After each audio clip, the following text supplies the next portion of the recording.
Pour l'inspection de la rectitude, on a un exemple de pièce, on a une tige cylindrique. On veut inspecter la rectitude de cette tige-là. Le montage va être avec deux V. Là, les miens ne sont pas ajustables en hauteur, mais on va être capable de l'ajuster quand même là, avec un petit truc. Mais sinon, si vous avez des vérins ajustables avec un V, c'est encore mieux. Mais on va utiliser deux V pour y déposer la pièce comme ceci. Pour la rectitude, c'est un peu le même principe que la planéité. La planéité, on utilise 3 vérins et on doit placer à 0 les 3 vérins comme référence, puis ensuite on vient palper l'ensemble de la surface. C'est un peu le même principe pour la rectitude. La rectitude, c'est qu'on doit vérifier une ligne, à savoir si elle est droite ou pas. On va mettre l'extrémité de gauche à 0 et on va ajuster l'autre extrémité pour qu'il soit également à 0. Qu'est-ce qu'on va faire? On va mettre le palpeur, par exemple, sur l'extrémité gauche. Je donne de la pression. Je vais le mettre à 0.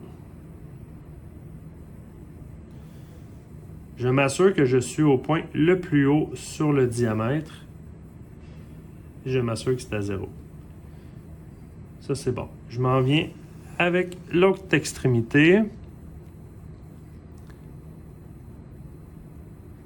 Et ici, on est proche du 0. Juste en faisant une rotation horaire ou anti-horaire du V, on est capable d'ajuster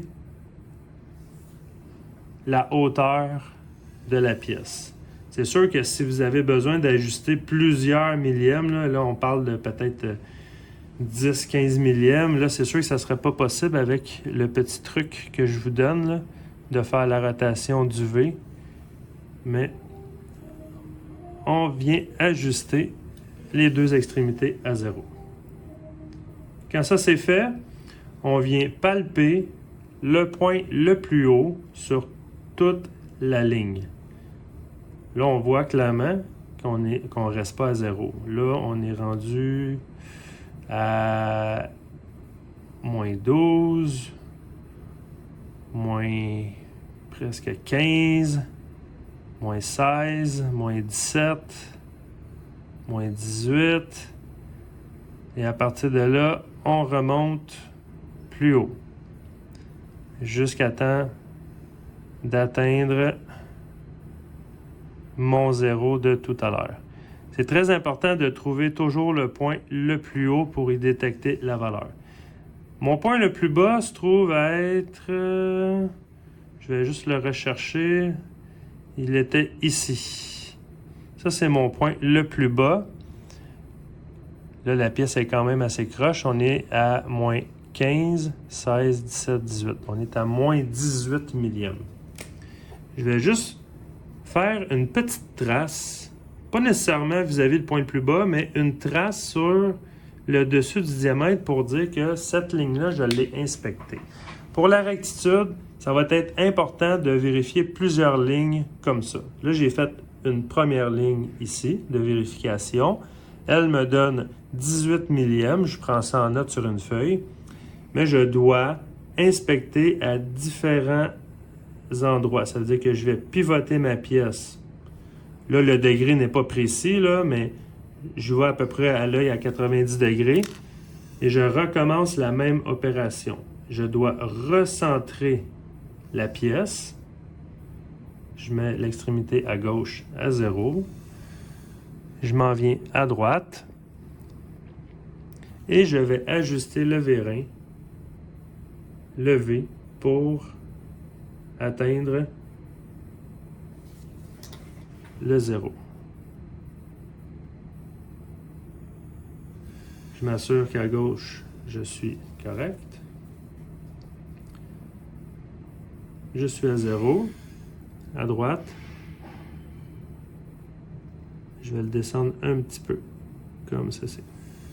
0, 0. Et je continue de la même façon mon inspection. Là, on voit que mon aiguille est maintenant dans le positif. Je note la valeur la plus grande de cette ligne-là. Ça continue à monter, monter. 15 millièmes. Et là, je commence à redescendre vers mon zéro. La valeur maximale pour cette ligne-là, c'est 15 millièmes. Encore une fois, je vais le noter sur une feuille. Je vais faire un petit trait comme ceci pour dire que j'ai vérifié cette ligne de rectitude-là. Et je continue à faire d'autres vérifications comme ça. On peut faire le nombre de lignes qu'on veut. L'important, c'est qu'à la fin, quand vous avez relevé tous les résultats, c'est de prendre la ligne qui a généré la plus grande différence sur le palpeur. Puis ça va nous donner notre rectitude. Comme pour l'instant, j'ai fait 2 lignes d'inspection. Ma plus grande ligne me donnait 18 millièmes de rectitude. Alors, ma rectitude serait de 18. Mais techniquement, je devrais continuer à prendre d'autres lignes. Alors, voilà pour la rectitude.